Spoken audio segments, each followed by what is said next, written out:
Welcome back to the Hoeflinger podcast.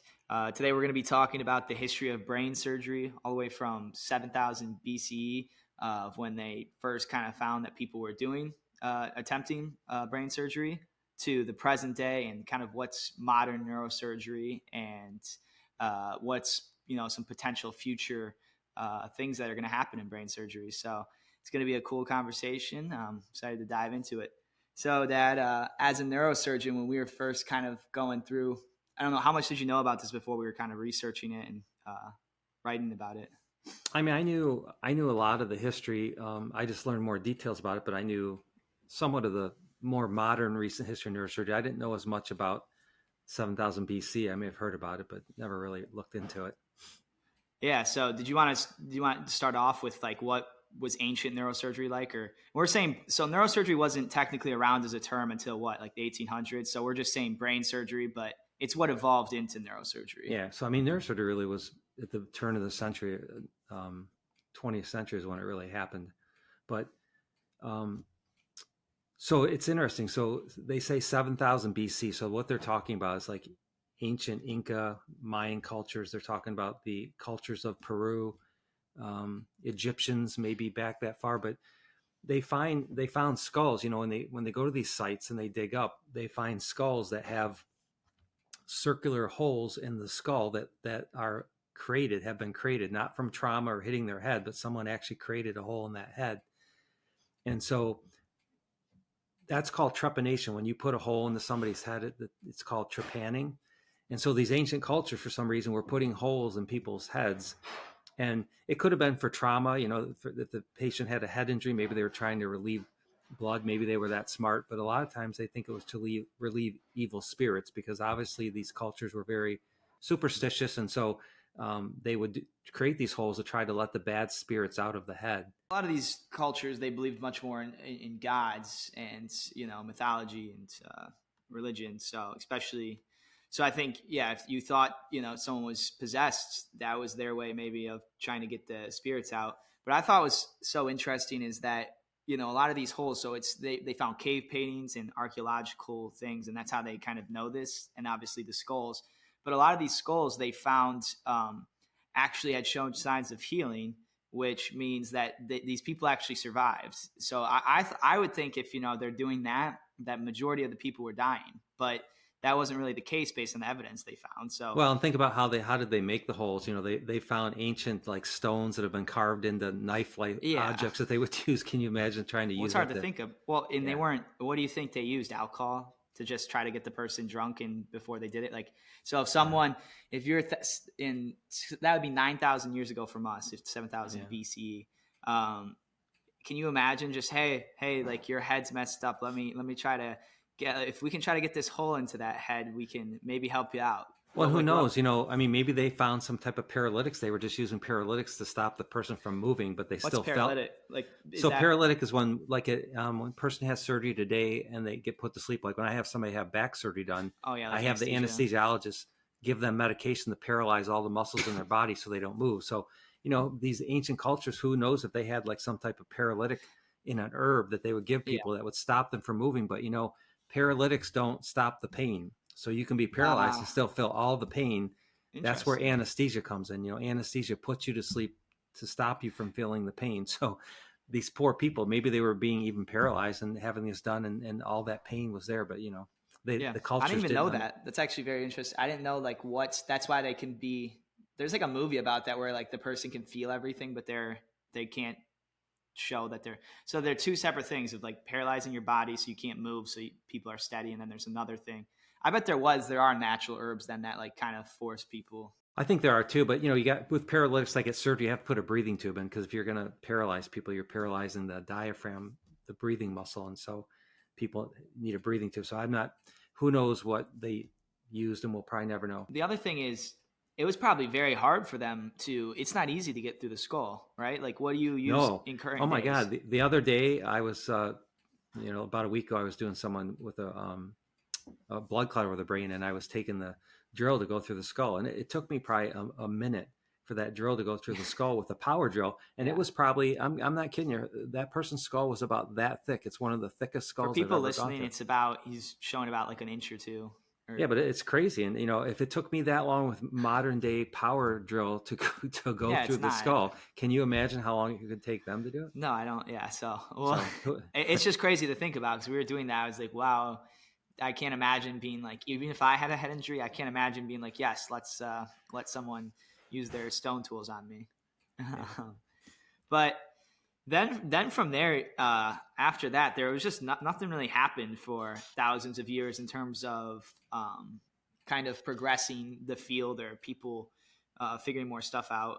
Until and then ancient Egypt, there were some early physicians, like I'm going to pronounce his name wrong, Imhotep, but he documented head injuries and paralysis and kind of started the foundational understanding of the nervous system. So just kind of laying the very, very early groundwork, and that was around 3000 BC. And then jump forward to 1700 BC, and you come up on the Edwin Smith Papyrus, which is the oldest known medical text, and that detailed treatments for head injuries. Again, it would be interesting to like go through those specifically because it's probably very, very like rudimentary now. Of what Well, they the didn't initial, even know what they had no idea that probably the brain controlled movement or the spinal cord controlled movement. They probably didn't even really understand that. yeah. They're just exploring the body, Mm-hmm.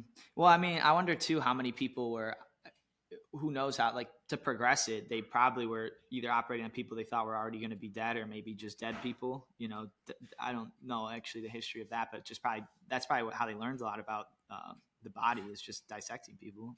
Yeah. Well, I mean, obviously in Scotland, that whole thing started about people trying to learn the human anatomy, and they would find people who were homeless, who lived in the underground caves, and people would go kill these people, and then they would take them to the medical school, and the medical school would pay money to buy these people, and then they would let people practice dissecting the body so they could learn about the body. But it's the poor homeless people who paid for it and were killed. When was that they?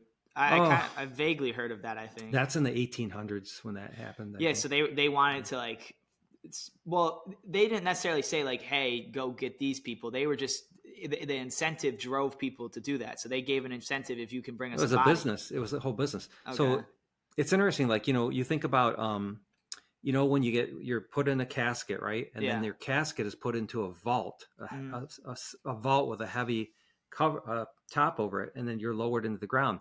I mean, vaults actually came about from that practice because, people were going to graves and digging up freshly, people that had just died, freshly dead bodies. They were digging them up, and families, were upset. And so wealthy people designed these all kind of different things to stop their loved ones from being taken right after they got buried to a medical school to be dissected. And so, they came up with, they used to chain people to the gravesite, but then that's where vaults came. They tried to make it so hard so people couldn't dig this up and get the person out.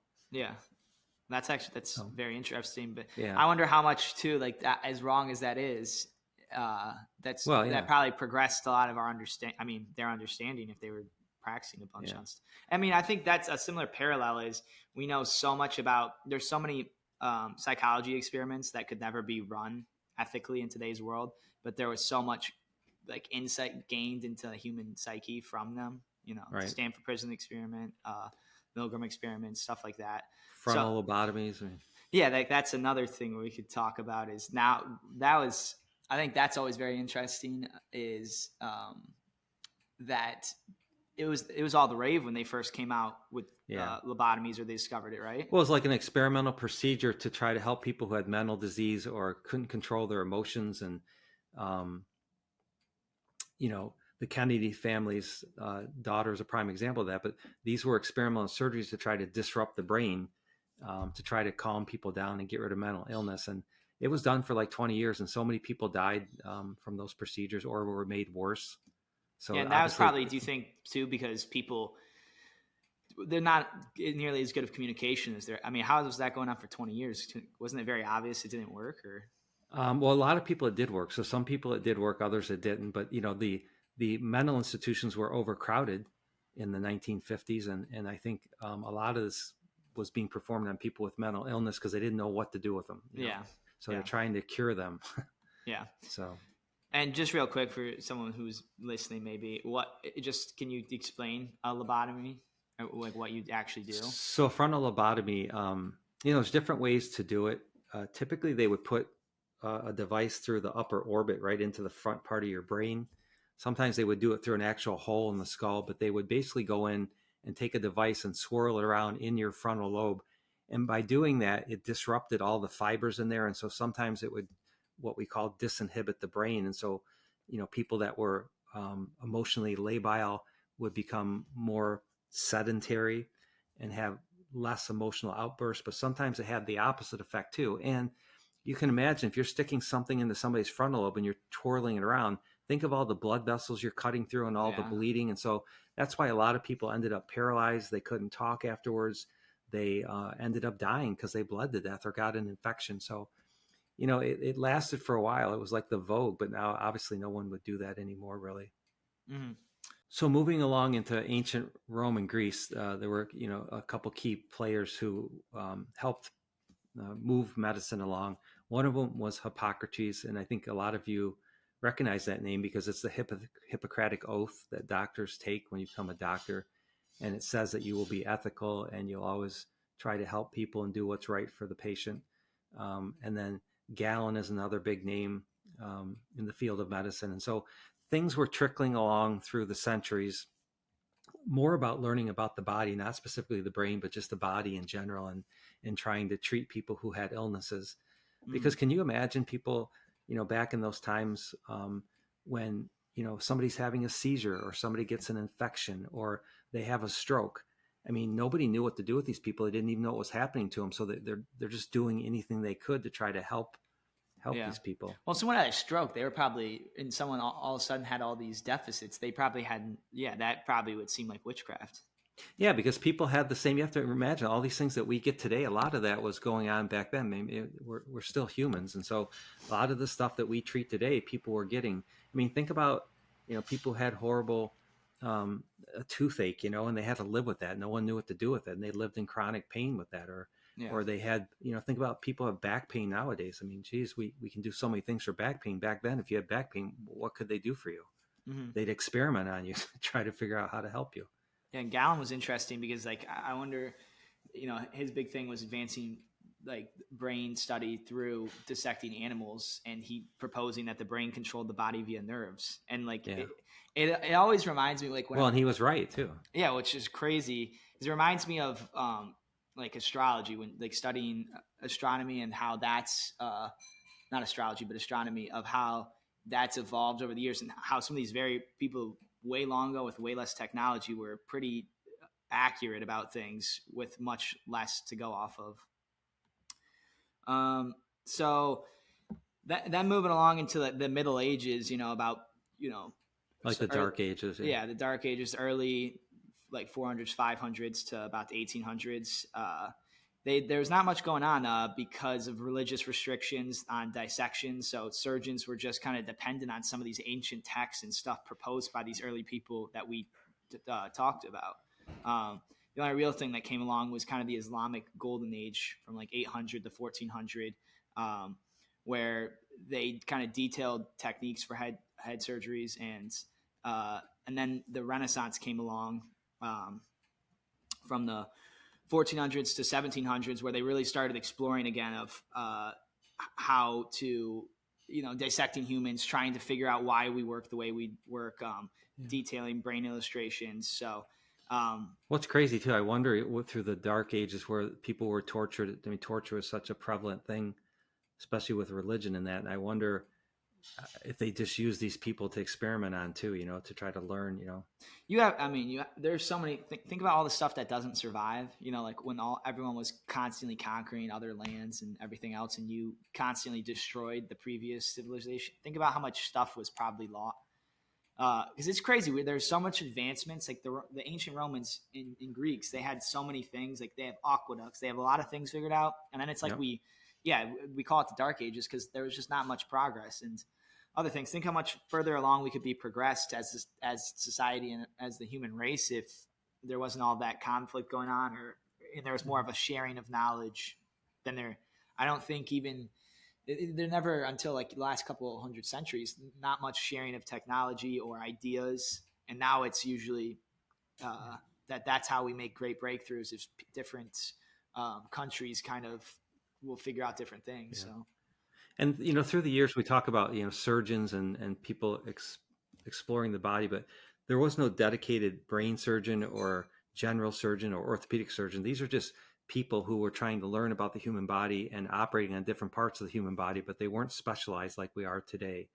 That did come eventually, but up until Well, I mean, I think in general, wouldn't it just be like there was a general doctor, and then maybe just like the term doctor, and then maybe someone who did surgery would be a surgeon? But and a lot of doctors were surgeons. They did what they could. If they had to amputate a leg, a doctor could amputate a leg.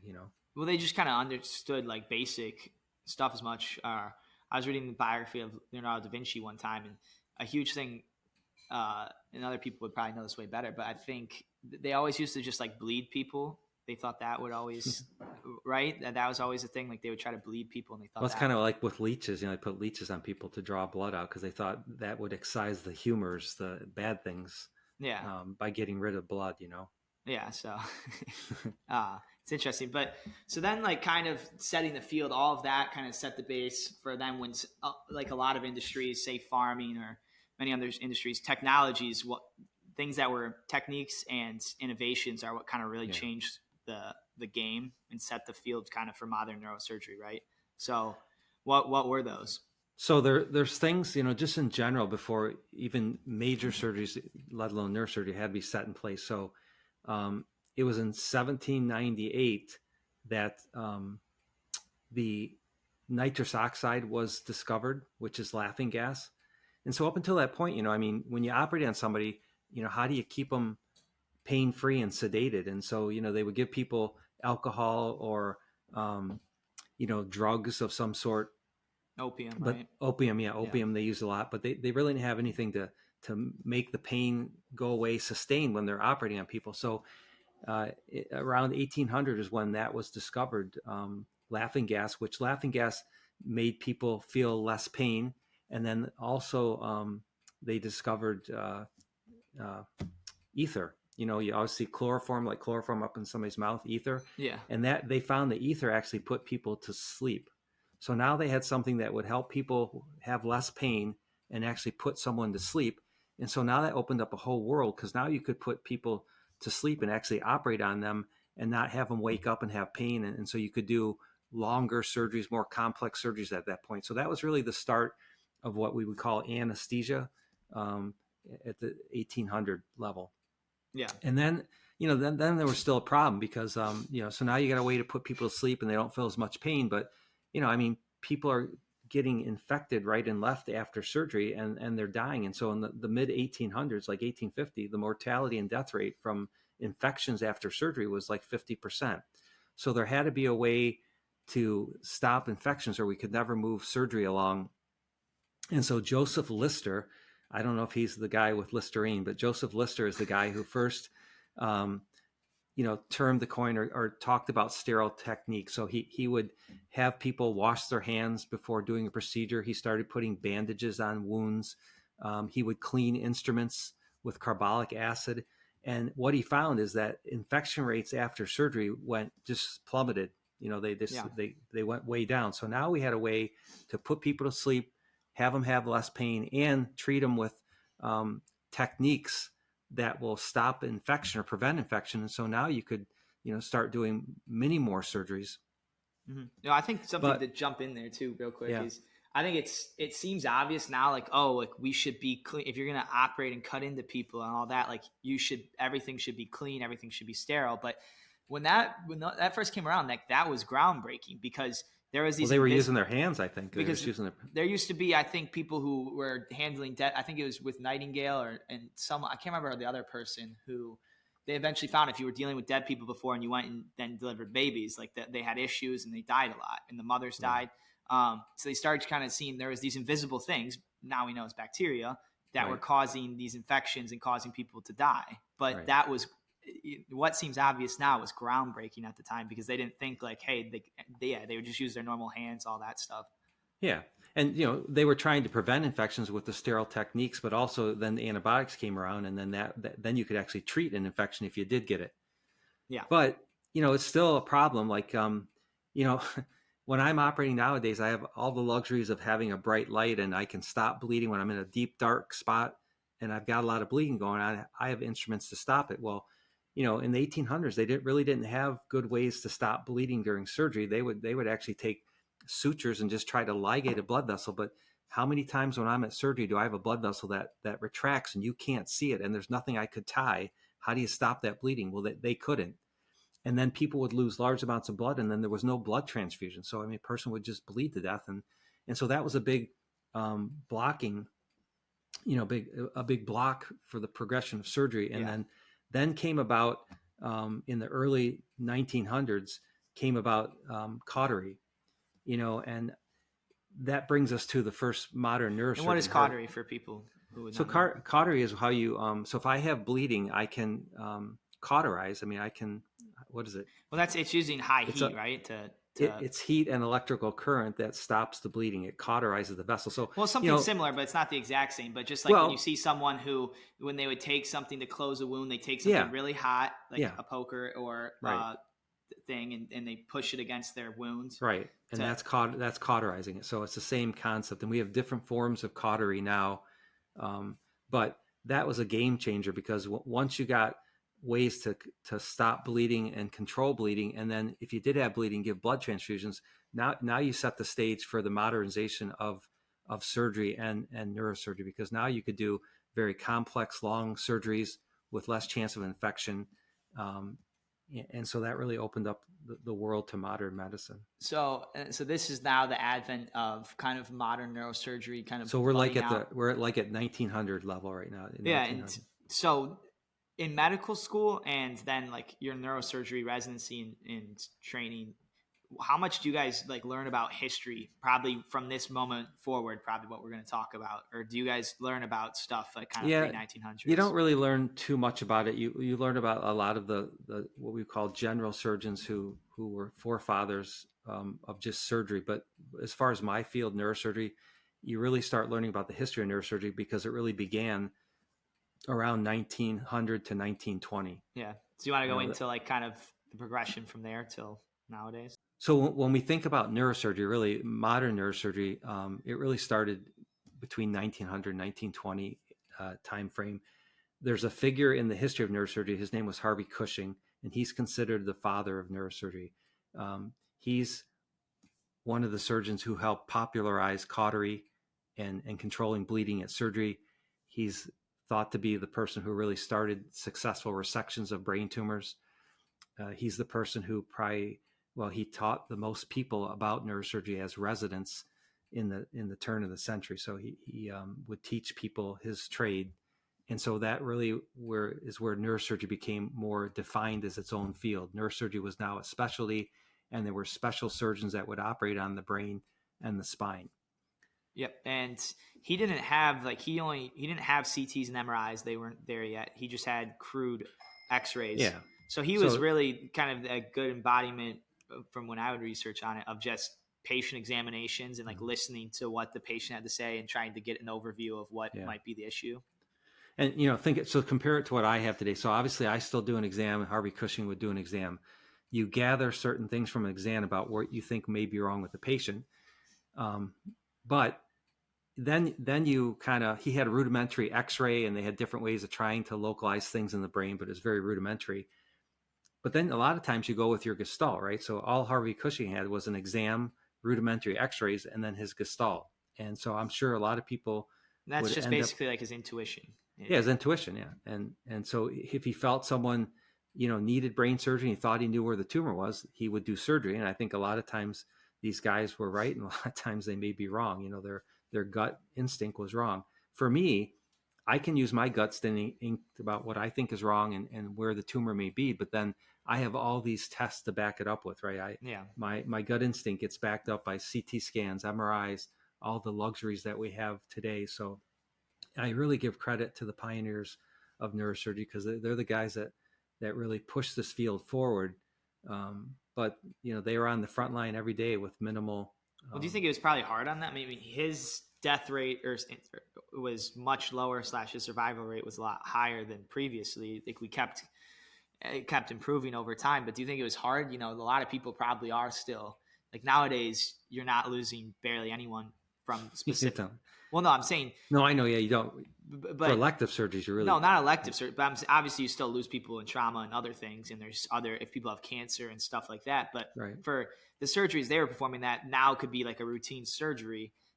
They were still losing a lot of people overall. Oh yeah, I'm sure their mortality, which is the complications from surgery, and their morbidity, which means complications from surgery, and then the mortality, which means death rate. I'm sure those rates were higher, but like with anything that progresses society, there has to be, what would you call them, sacrifices. I mean, you have to somehow learn from your mistakes. Well, I right? mean, I think if you're one of those people too, like maybe even if there was a 10% chance of dying, if you want to take a chance on it, I mean, it was just like now we have experimental drugs for different things people try, and we'll maybe find out one day are terrible. We have, those were experimental things. I'm sure at the time, I would imagine most of those people by the time it was 1900s weren't being forced to do, undergo surgery.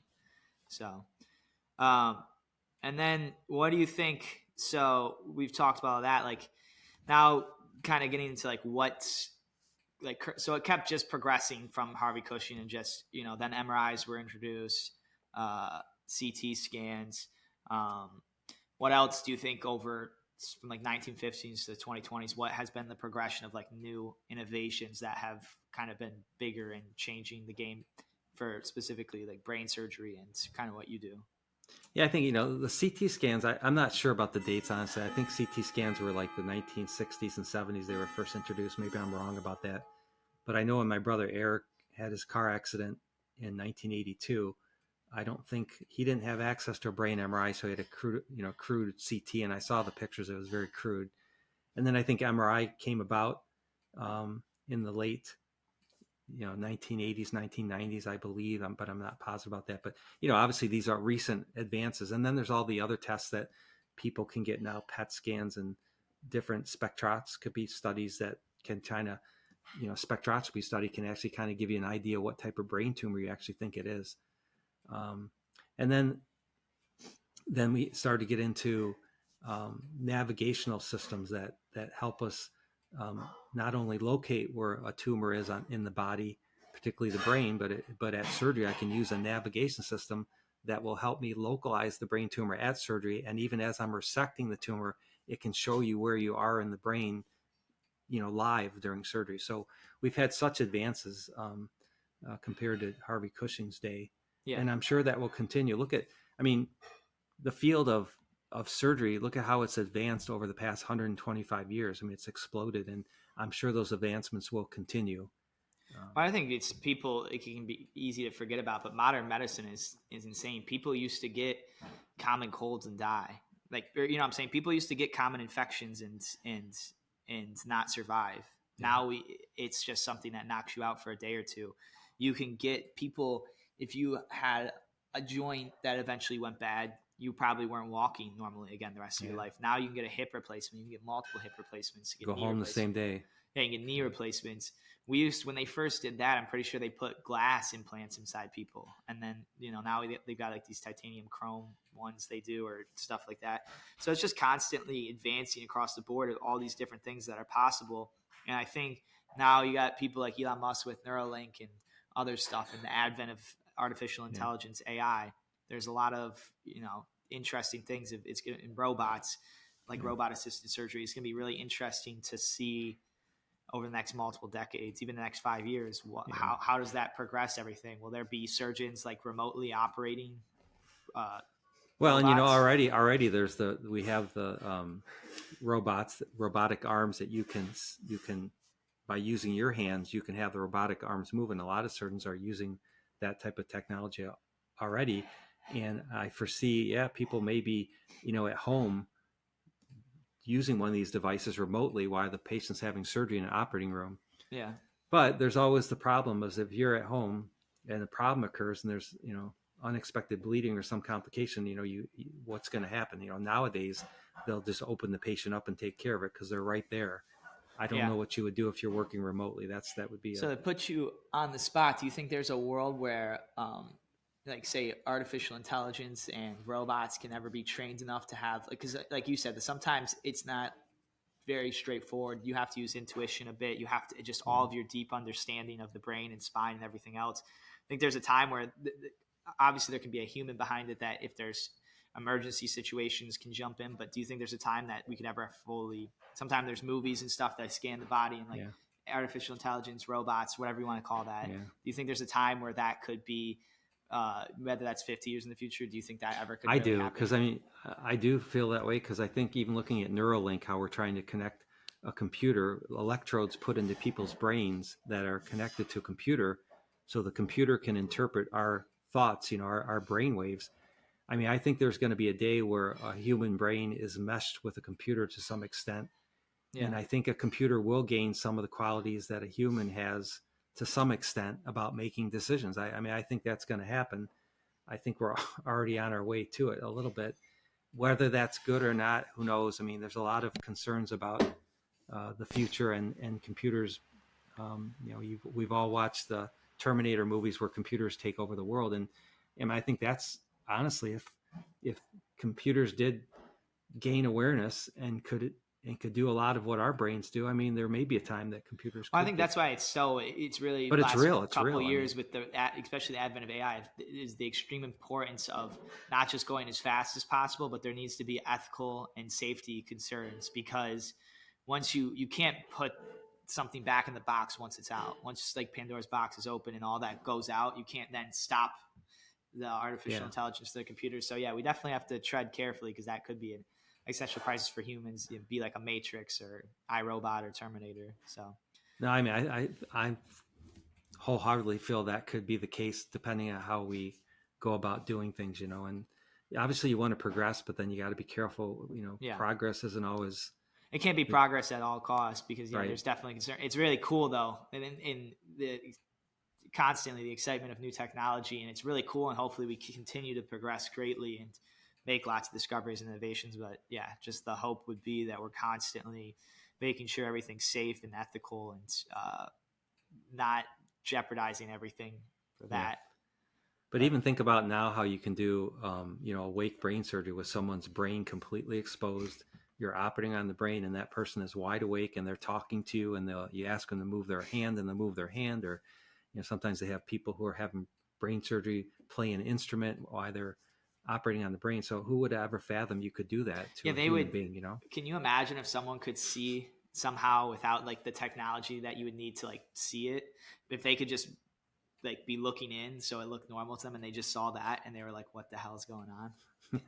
That would probably people would call you crazy if you tried to report that to people. This guy had his brain exposed and he was playing an instrument.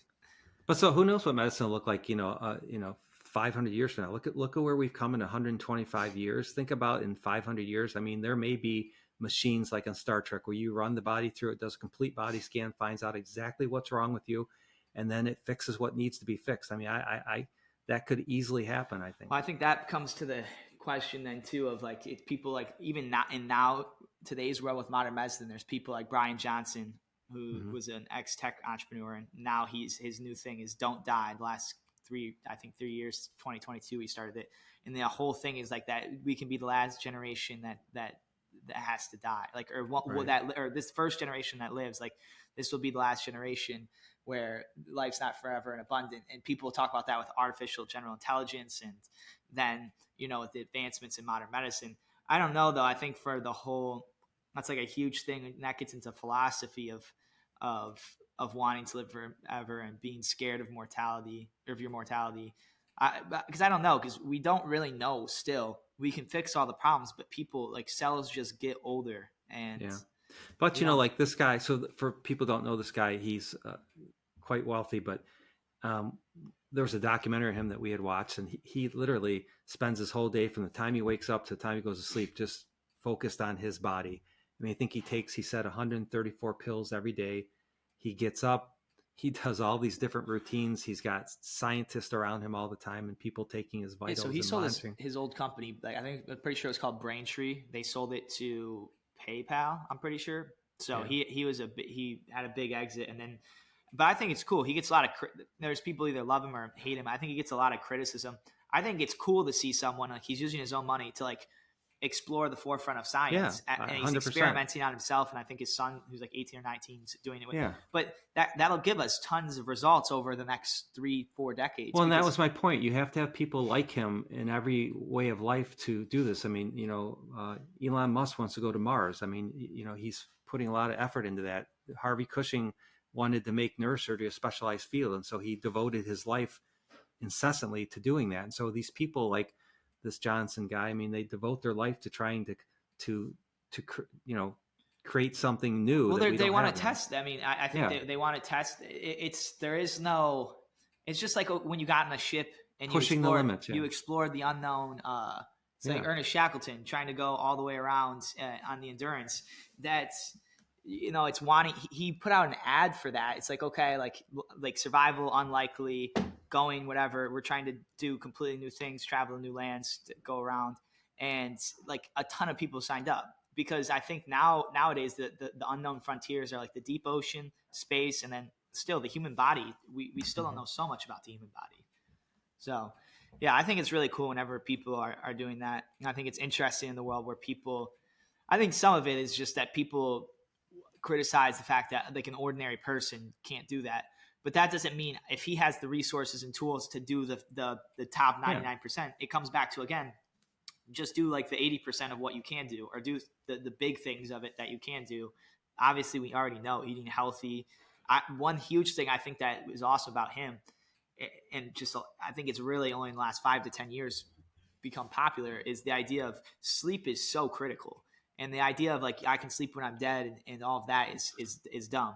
And it is obviously, people are like, well, he worked really hard and didn't sleep and have balance when he was creating this company that eventually made him his money. But still, if you now, like something that everyone can do, sleep is a superpower. If it was sold as a drug, and if you saw all the effects and positive things that come from getting good quality sleep every night, people would all want to take that. But it's something you can just do for free. You just sleep.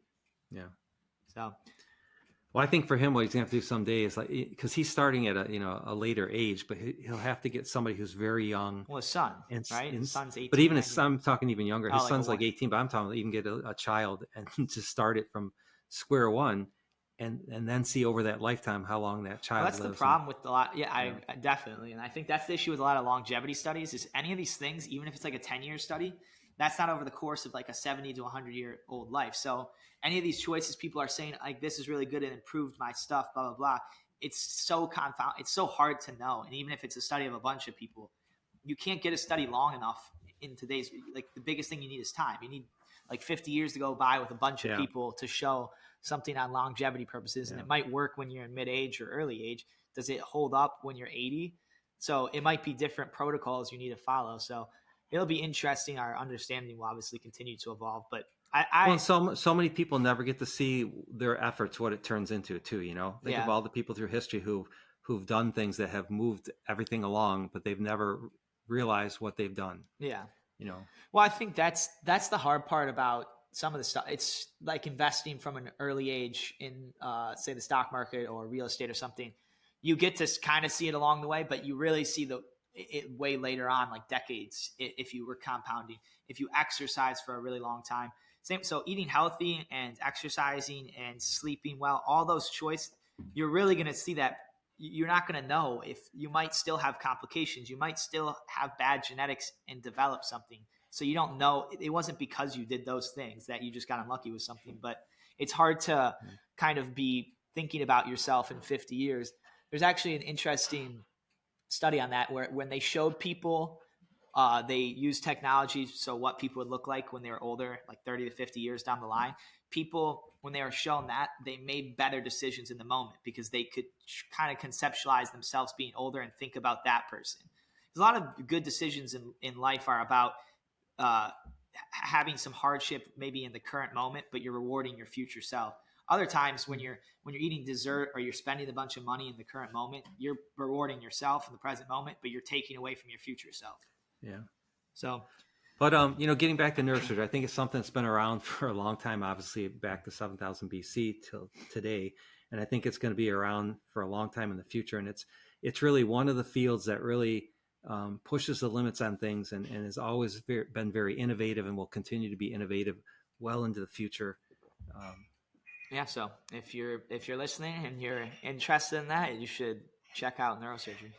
As check out medical school, check out surgery. That's right. You've obviously enjoyed it as a career, but hope you enjoyed. And if you did enjoy, it would be awesome if you could leave us a rating. Leave us comments on social media. I'd love to hear what you guys think about it, and if you have ideas for future topics, or if you like these episodes or not. So, but hope everyone has a great day, Yep. and we'll see you in the next one.